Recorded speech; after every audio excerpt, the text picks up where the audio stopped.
Welcome to அமீபி. இந்த video வந்து கொஞ்ச நாளாக நடந்த சின்ன சின்ன கிளிப்பிங்ஸை வந்து சேர்த்து தான் நான் இந்த வீடியோவை கம்பைல் பண்ணியிருக்கேன். யூஏஇ வந்ததுலேருந்து ஒரு இந்தியன் ரெஸ்டாரண்ட் தவிர மற்ற எதையுமே நான் ட்ரை பண்ணதே கிடையாது. எனக்கு போகவும் பிடிக்காது. பட் இப்போ ரொம்ப போர் அடிச்சிருச்சு. கிட்டத்தட்ட ஒரு வருஷமாக அதுக்கு மட்டும் தான் போயிட்டுருக்கோம். அதனால் கொஞ்சம் மாற்றணும் அப்படின்னு சொல்லிட்டு ஃபஸ்ட்டு வந்து ஜாப்பனீஸ் ரெஸ்டாரண்ட் சொல்லி போனோம். ஸோ ரெஸ்டாரண்ட் கிடையாது, ஆக்சுவலி இது பேக்கரி. வழக்கம் போல் நைட் தான். நான் தான் லாஸ்ட் கஸ்டமர்னு நினைக்கிறேன். அந்த பேக்கரியோட என்விரான்மெண்ட் ரொம்ப நல்லா இருந்தது. நிறைய வெரைட்டி வச்சுருந்தாங்க இங்கே. அண்ட் ரொம்ப ஸ்பெஷலாக சொல்லணும்னா க்ரீன் டீயில் ஸ்மூத்தி வச்சுருந்தாங்க, க்ரீன் டீயில் கேக் வச்சுருந்தாங்க, அப்புறம் நிறைய வச்சுருந்தாங்க. நான் வந்து எதுவுமே ட்ரை பண்ணலை. எனக்கு ஃபஸ்ட்டு வாட்டிங்கிறதுனால ரிஸ்க் எடுக்க எனக்கு தோணலை.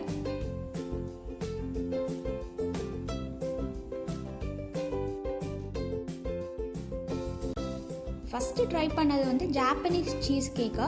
ஸோ இது வந்து கீழே வந்து என்ன சொல்கிறது, பிஸ்கெட்லாம் வச்சு பண்ணுவோம்ல, அந்த மாதிரி கிடையாது. இது வேறு டைப். ஆனால் செம்ம சூப்பர் சாஃப்டாக இருந்தது.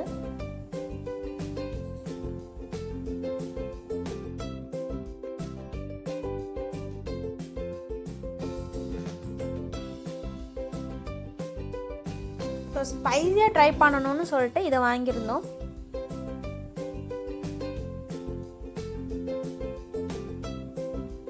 இனி ஃபுல்லாக இந்த மாதிரி ஒரு விசேஷமான கடைகளுக்கு தான் போகணும்னு சொல்லிட்டு முடிவு பண்ணியிருக்கேன்.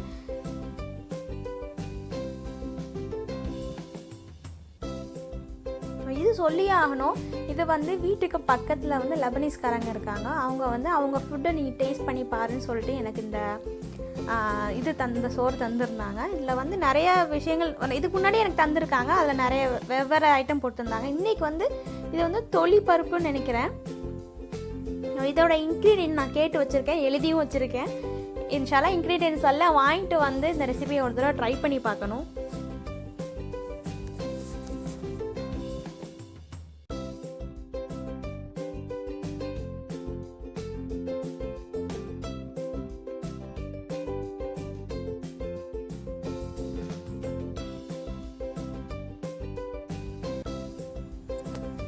ரீசெண்டாக வந்து இந்த லைட் லேம்ப் பண்ணியிருந்தேன். அது பாட்டிலில் தான் பண்ணியிருந்தேன். இது இன்ஸ்டாவில் பார்த்துருந்தீங்கன்னா நான் வந்து அதில் ஷேர் பண்ணியிருந்தேன், உங்களுக்கு தெரிஞ்சிருக்கும்.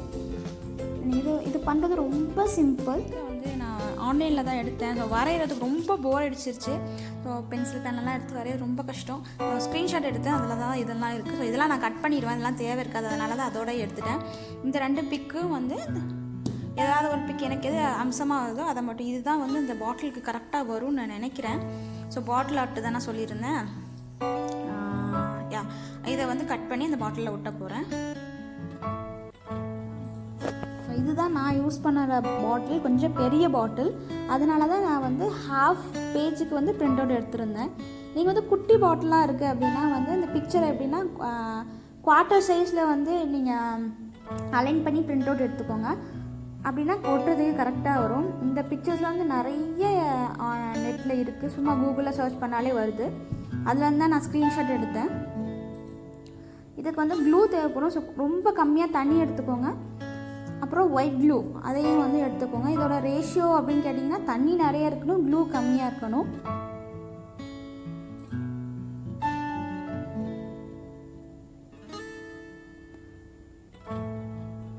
ரொம்ப கம்மியாக க்ளூ சேர்த்துக்கோங்க. நிறைய சேர்த்துட்டிங்கன்னா வந்து கொஞ்சம் உரிக்கிறதுலாம் கஷ்டமாக இருக்கும். இது சும்மா அந்த பாட்டிலோட அந்த பிக்சரை வந்து பேஸ்ட் பண்ணுறது தான். கம்மியாக இருந்தாலே போதும். ப்ரஷ் யூஸ் பண்ணிக்கோங்க. நான் வந்து கை தான் யூஸ் பண்ணுவேன். ஸோ நீங்கள் வந்து ப்ரஷ் யூஸ் பண்ணுறதா இருந்தால் அதை யூஸ் பண்ணிக்கோங்க. எந்த இடத்துல ஒட்ட போகிறீங்களோ அந்த இடத்துல அந்த தண்ணியை லைட்டாக தடவி விட்டுட்டு அந்த பிக்சரை எடுத்து வச்சு கரெக்டாக வச்சு ஒட்டிக்கோங்க.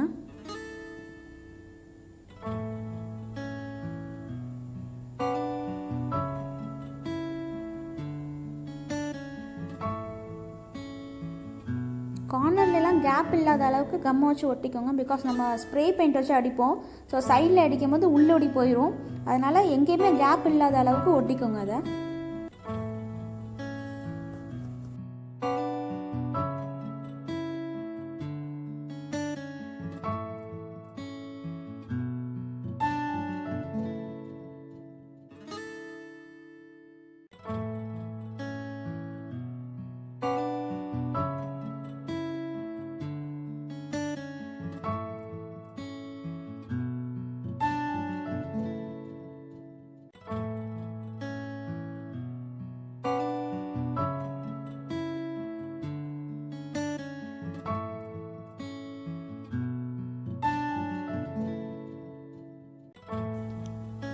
இதிலே நைட் லேம்ப் பண்ணலாம். நீங்கள் பெயிண்ட் அடிக்கணும்னு அவசியம் இல்லை. இதிலே பண்ணுற மாதிரி உங்களுக்கு ஐடியா இருந்ததுன்னா ஃபஸ்ட்டு இந்த பிக்சரெல்லாம் ஒட்டுறதுக்கு முன்னாடி ஒரு ஒயிட் க்ளூவை வந்து 2 வாட்டி இந்த பாட்டில் ஃபுல்லாக பெயிண்ட் பண்ணிவிட்டு ஒயிட் க்ளூவை அடிச்சுட்டு நீங்கள் இந்த பிக்சரை ஒட்டிட்டீங்க. கீழே லைட் வச்சிங்கன்னா அதுவும் லைட் லேம்ப்பாக இருக்கும். பட் நான் வந்து கொஞ்சம் டிஃப்ரெண்ட்டாக பண்ண போகிறேன். இதுக்கு மேலே வந்து ஒரு ப்ளூ அண்ட் பிளாக் சேர்ந்த மாதிரி ஒரு கலர் இருக்கும் இல்லையா, அந்த தான் நான் பெயிண்ட் பண்ண போகிறேன். அகெயின் இது வந்து ரொம்ப லைட்டாக நான் பண்ண போகிறேன். ஸோ ப்ளூ கலர் லைட்டாக வெளியே தெரிகிற மாதிரி.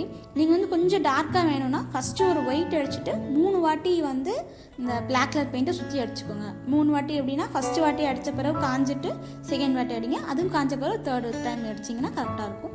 பட் நான் ரொம்ப லைட்டாக அடிக்கிறேன். அப்போ தான் கீழே லைட் வச்சா வந்து எனக்கு ப்ளூ கலர் ஷேடு வரணுங்கிற ஒரு எய்ம் இருக்குது. அதுக்காக அடிச்சிட்ருக்கேன். நான் வந்து அடியில் அடிக்கலை, பாட்டமில் அடிக்கலை. ஏன்னா லைட் நான் கீழே தான் பாட்டிலுக்கு கீழே தான் வைக்க போகிறேன். ஸோ கீழே அடித்தோம்னா லைட்டு உள்ளோட ரிஃப்ளெக்ட் ஆகாது. அதனால் நான் பாட்டமில் வந்து கலர் பண்ணல. இதை பாட்டிலை கட் பண்ணி கூட பண்ணலாம். பட் கட் பண்ணி பண்ணுறது எனக்கு இஷ்டம் இல்லை. அது காஞ்சிருச்சு. ஒரு 1/2 hour தான் அதுக்குள்ளே காஞ்சிருச்சு. நம்ம ஒட்டின எல்லாத்தையுமே வந்து நீங்கள் உரிச்சு எடுத்துட்டிங்கன்னா அந்த இடத்துல வந்து பெயிண்ட் பட்டிருக்காது. கொஞ்சம் கேர்ஃபுல்லாக உரிச்சிடுங்க. ஏன்னா நான் வந்து ஒரு லேயர் தான் பெயிண்ட் பண்ணியிருந்தேன் இல்லையா, நம்ம அந்த ஸ்டிக்கரை அந்த ஒட்டியிருந்ததை எடுக்கும் போது அந்த பெயிண்ட்டும் சேர்ந்து வரும். அதனால் ரொம்ப மெதுவாக எடுங்க.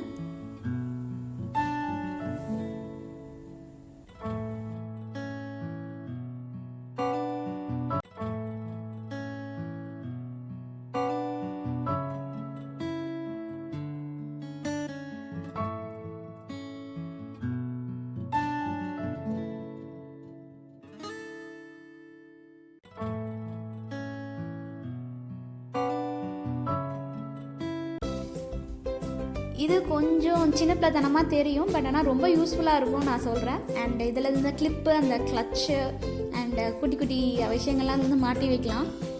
2வது பண்ணுறதா ஐடியா இருக்குது. ஸோ அந்த 2வது பண்ணுறதை வந்து உங்கள் கூட நான் ஷேர் பண்ணுறேன். இது வந்து பிஃபோர் இந்த யூடியூப்க்குலாம் முன்னாடி நான் பண்ணினது. அண்ட் இப்போ வரைக்கும் நல்ல யூஸ் ஆகுது எனக்கு. பாக்ஸில் போட்டு வைக்கிறத விட நான் எல்லாத்தையுமே இந்த மாதிரி இதெல்லாம் மாட்டி வச்சுருவேன். உங்ககிட்ட வந்து அந்த ஜவுரி முடி இருந்ததுன்னா அதை யூஸ் பண்ணுங்கள். என்கிட்ட அதெல்லாம் கிடையாது, அதெல்லாம் யூஸ் பண்ணுறது இல்லைல்ல. ஸோ அதனால் நான் வந்து இந்த முடி நான் செஞ்சுக்கிட்டேன்.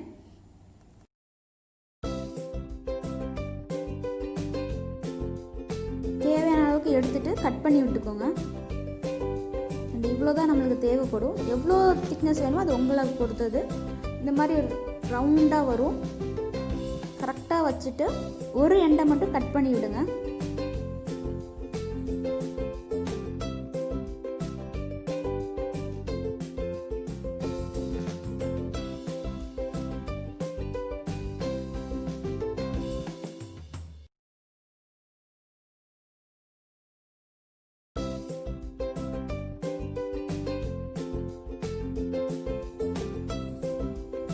இன்னொரு எண்டை பிடிச்சிட்டு இன்னொரு எண்டில் வந்து மேலே கொஞ்சமாக ஸ்பேஸ் விட்டுட்டு அந்த இடத்துல கொஞ்சம் ஒரு முடிச்சு போட்டுக்கோங்க. இதில் இருக்க நூலே நான் யூஸ் பண்ணுறேன்.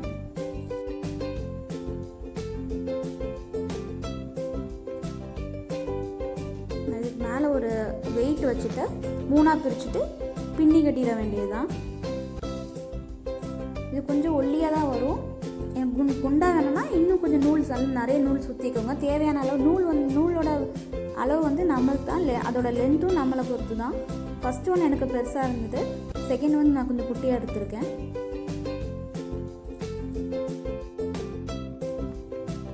எண்டை அப்படியே விட்டுறாமல் கீழே ஒரு ரப்பர் பேண்டு இல்லைனா ஃப்ளெக்ஸை வச்சு மாட்டிக்கோங்க. ரப்பர் பேண்ட் போட்டுக்கோங்க. ஏன்னா இதெல்லாம் நம்ம எடுத்துருவோம் சீக்கிரமாக. நான் உங்களுக்கு காமிக்கிறதுக்காக இதை போட்டிருக்கேன். அதெல்லாம் டைட் ஆகிடுச்சு. இப்போது அந்த கிளிப்பெல்லாம் மாட்டி